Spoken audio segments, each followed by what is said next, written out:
comes another piece to the whole puzzle, and that's this handout, which is in your packet somewhere.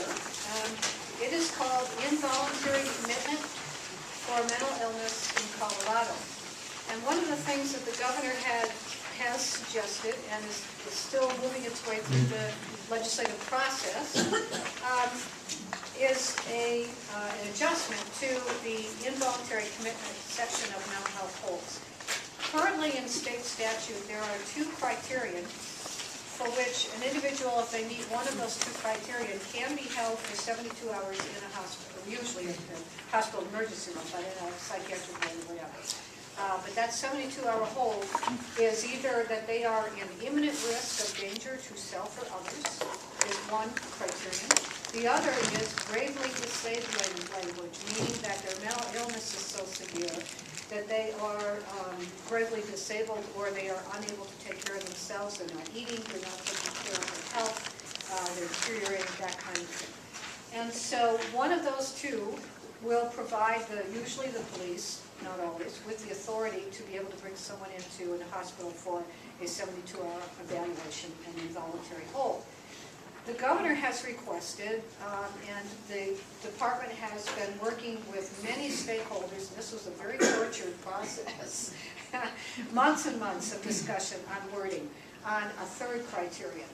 And the current wording today, that 3rd criterion, which is in the bill that's moving forward, 1296, Yes. 1296, is a 3rd that says substantial risk of being in imminent danger or gravely disabled. So it's as evidenced by a recent utterance or behavior.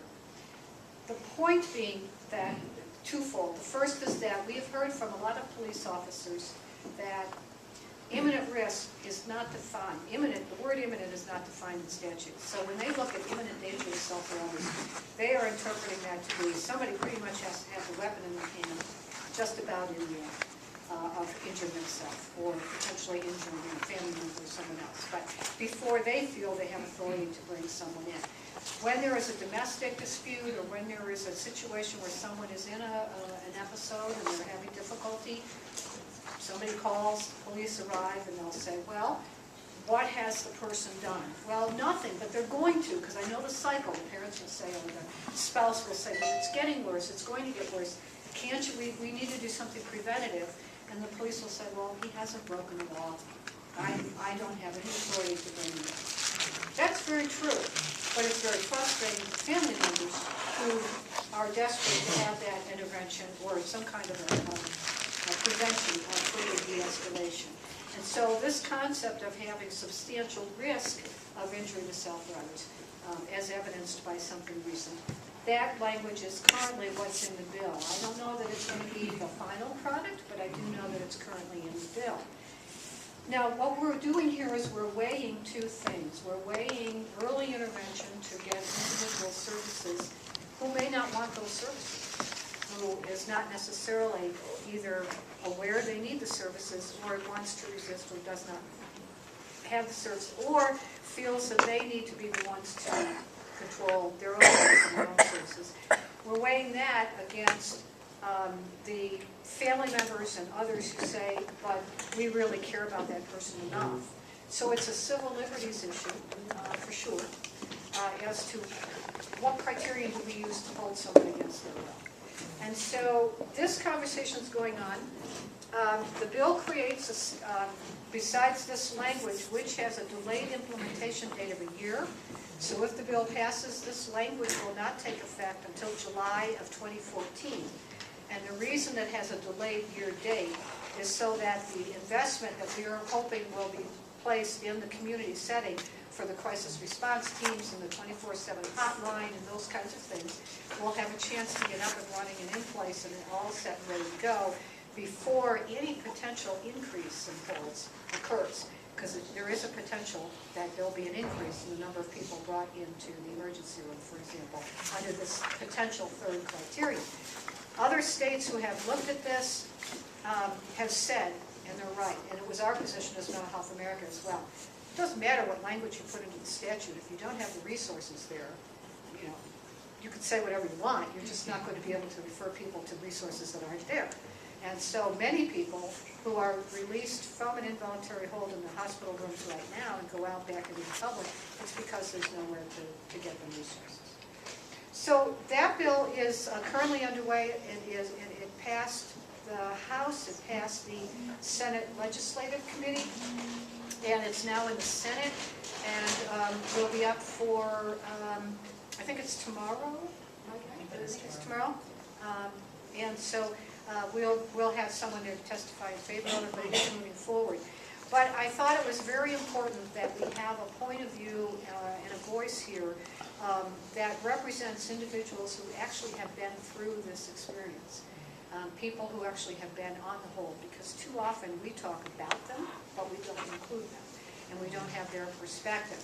And so I invited Amanda Kearney-Smith to be with us to represent that voice, to have some comments to say about that perspective of the whole concept of involuntary commitment. So, Amanda? Thank you. Thanks for having me. Again, I'm Amanda Kearney-Smith. Thank you. Mo gave me the title president. It's actually executive director of the Colorado Mental Wellness Network, but I call myself president every once in a while.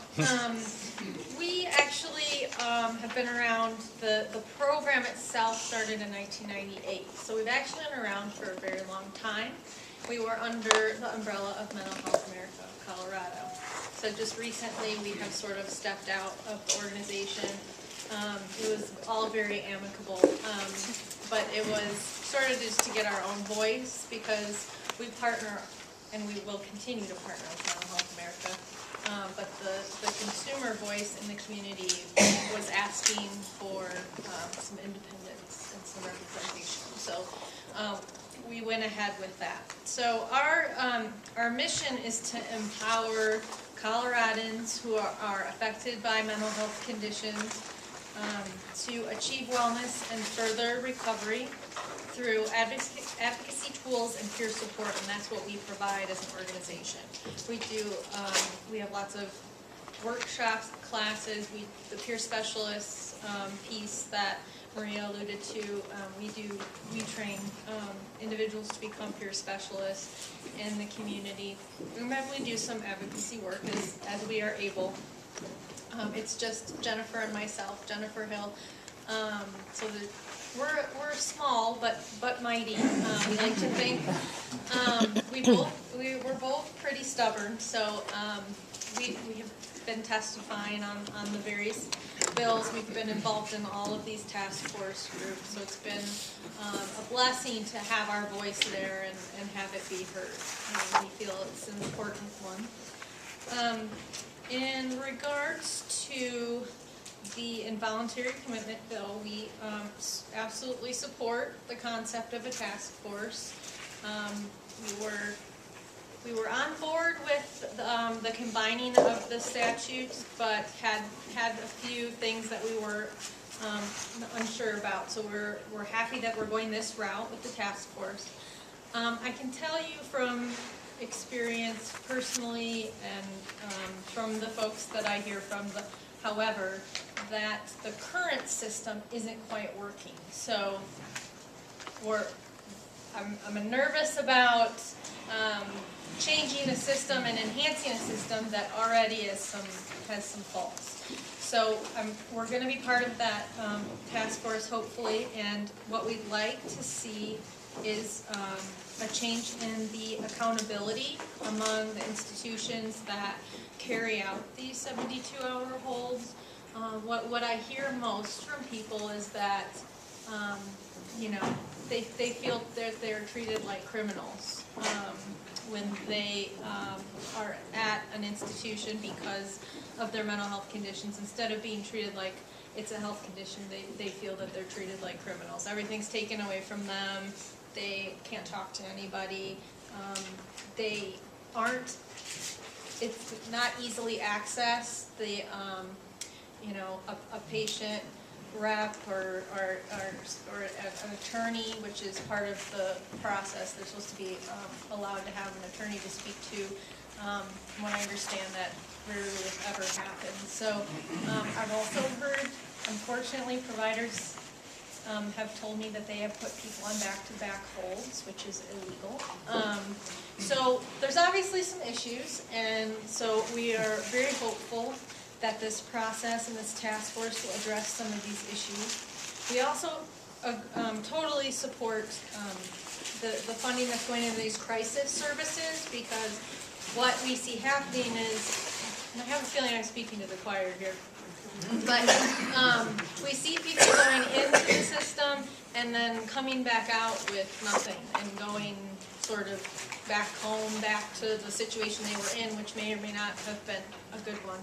So we're very hopeful that these crisis services will sort of help serve as an enhancement to the continuum of services that are provided. And we again see peer specialists playing a big part of that role. In all of this, there's also this ongoing concern about stigma in the community. So when we hear very well-intentioned folks talking at another hearing I was at last week, the dangerously mentally ill, mental defect, it doesn't feel good. It doesn't feel good, it doesn't sound very good, and it is the regular language that we are using. And again, these are educated, bright individuals, so